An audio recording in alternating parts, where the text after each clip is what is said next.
Thiruvananthapuram medical കോളേജിൽ നഴ്സിന് നേരെ കയ്യേറ്റ ശ്രമമെന്ന് പരാതി.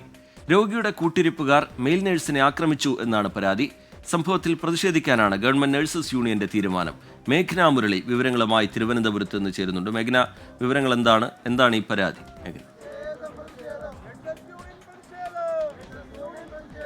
റിജിത്ത്, ഇന്നലെ വൈകിട്ടോടു കൂടിയാണ് തിരുവനന്തപുരം മെഡിക്കൽ കോളേജിൽ ഇത്തരത്തിലൊരു സംഭവം ഉണ്ടാകുന്നത്, പരാതി ഉണ്ടാകുന്നത്.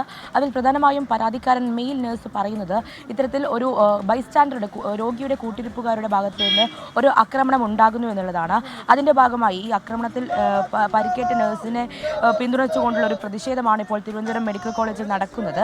അതിൽ പ്രധാനമായും ഇവരുടെ ആരോപണം എന്ന് പറയുന്നത് ഇതിൽ ഒരു രോഗിയുടെ കൂട്ടിരിപ്പുകാരായി 10 പേർ ആശുപത്രിക്കുള്ളിൽ പ്രവേശിക്കുന്നു. അത് പാടില്ല, അത് ചികിത്സയ്ക്ക് ബുദ്ധിമുട്ടാകുമെന്ന് ഈ മെയിൽ നഴ്സ് അടക്കമുള്ളവർ പറയുന്നു. അതിന് പ്രകോപിതരായിട്ടാണ് ഈ ബൈസ്റ്റാൻഡർ അടക്കമുള്ളവർ അസഭ്യം പറയുകയും മർദ്ദിക്കുകയും ചെയ്തു എന്നുള്ളതാണ്. നമുക്ക് ഇവരുടെ പ്രതികരണത്തിലേക്ക് അടക്കം പോകേണ്ടതുണ്ട്. ചേട്ടാ, ഇതിന്റെ ഭാരവാഹിയാണോ? എന്താണ് ഇന്നലെ സംഭവിച്ചത്? ഞാൻ കേരള ഗവൺമെന്റ് നഴ്സസ് യൂണിയൻ സംസ്ഥാന ജനറൽ സെക്രട്ടറിയാണ്. ശരിക്കും കേരളത്തിലെ ആരോഗ്യ പ്രവർത്തകർക്ക് ഒരു സുരക്ഷ ഇല്ല എന്നുള്ള കാര്യം ഞങ്ങൾ മുൻപേ പറയുന്ന ഒരു കാര്യമാണ്. ഇന്ന് യാദൃശ്ചികമായി ഞങ്ങളുടെ ഒരു പ്രിയപ്പെട്ട സഹപ്രവർത്തകൻ ഇന്നലെ ഈ മെഡിക്കൽ കോളേജിൽ വാർഡ് 6 മർദ്ദനമുണ്ടായി. ശരിക്കും എന്ത് സുരക്ഷയാണ് ഇവിടുത്തെ അധികാരികൾ, ഇവിടുത്തെ സർക്കാരും ഈ ആരോഗ്യ മേഖലയിൽ പ്രവർത്തിക്കുന്ന ആരോഗ്യ പ്രവർത്തകർക്ക് നൽകുന്നത് മനസ്സിലാക്കുന്നില്ല.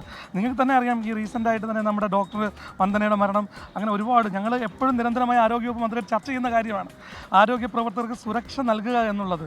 ഇവിടെ ഇന്നലെ സംഭവിച്ചത് എന്താണ്? ഈ വാർഡ് 6 ഒരു രോഗിയുടെ കൂടെ 14 ബൈസ്റ്റാൻഡേഴ്സാണ്. ഇത്രയും സ്ട്രിക്റ്റ് ആയിട്ട് സെക്യൂരിറ്റി സുരക്ഷ ഉണ്ടെന്ന് പറയുന്ന ഈ ആശുപത്രിയിൽ ഒരു രോഗിയുടെ കൂടെ 14 പേര്. അപ്പോൾ സ്വാഭാവികമായും ഒരു രോഗിയുടെ കൂടെ 2 പേർ നിൽക്കൂ, ബാക്കിയുള്ളൊരു പുറത്താകൂ എന്ന് പുറത്തേക്ക് നിൽക്കൂ എന്ന് പറഞ്ഞതിൻ്റെ പേരിലാണ് യാതൊരു പ്രകോപനവും ഇല്ലാതെ ഡ്യൂട്ടിയിലുണ്ടായിരുന്ന നഴ്സിംഗ് ഓഫീസറെ കൂട്ടിരിപ്പുകാരൻ മർദ്ദിച്ചത്. Mail nurse ചികിത്സയിലാണോ? എന്താണ് മെയിൽ നഴ്സ് ഇന്നലെ ചികിത്സ തേടി ഇന്ന് കുറച്ച്, കാരണം മാനസികമായ കുട്ടി, കാരണം ഞങ്ങളെപ്പോലെയല്ല, കുട്ടി BSc നഴ്സിംഗ് കഴിഞ്ഞ് ഇപ്പോൾ പഠിച്ച് പുറത്തിറങ്ങി CNS ആയിട്ട് നിൽക്കുന്ന ഒരു കുട്ടിയാണ്. റിജിത്ത്, ഇത് തന്നെയാണ് ജിഗിൽ ചന്ദ്രൻ എന്ന് പറയുന്ന മെയിൽ നഴ്സാണ് ഇപ്പോൾ പരാതിക്കാരൻ. പോലീസിൽ പരാതി നൽകിയിട്ടുണ്ട് എന്നുള്ളതാണ് അറിയുന്നത്. എന്തായാലും ഇവർ പ്രതിഷേധിക്കാനുള്ള കാരണം എന്ന് പറയുന്നത് ഇത്തരത്തിൽ നഴ്സുമാർക്ക് സുരക്ഷ ഉറപ്പാക്കണം, അത് ഇവിടെ മെഡിക്കൽ കോളേജിൽ ഉണ്ടാകുന്നില്ല എന്നുള്ളത് തന്നെയാണ് ഇപ്പോൾ നഴ്സസ് സംഘടന അടക്കം മുന്നോട്ട് വയ്ക്കുന്നത്, പരാതിയായി പറയുന്നത്. ശരി, രോഗിയുടെ കൂട്ടിരിപ്പുകാർ മെയിൽ നഴ്സിനെ ആക്രമിച്ചു എന്നാണ് പരാതി. അവിടെ വലിയ രീതിയിലുള്ള പ്രതിഷേധം ഗവൺമെന്റ് നഴ്സസ് യൂണിയന്റെ നേതൃത്വത്തിൽ ഉണ്ടാവുകയാണ്. മേഘ്ന മുരളി വിശദാംശങ്ങൾ പങ്കുവയ്ക്കുകയായിരുന്നു.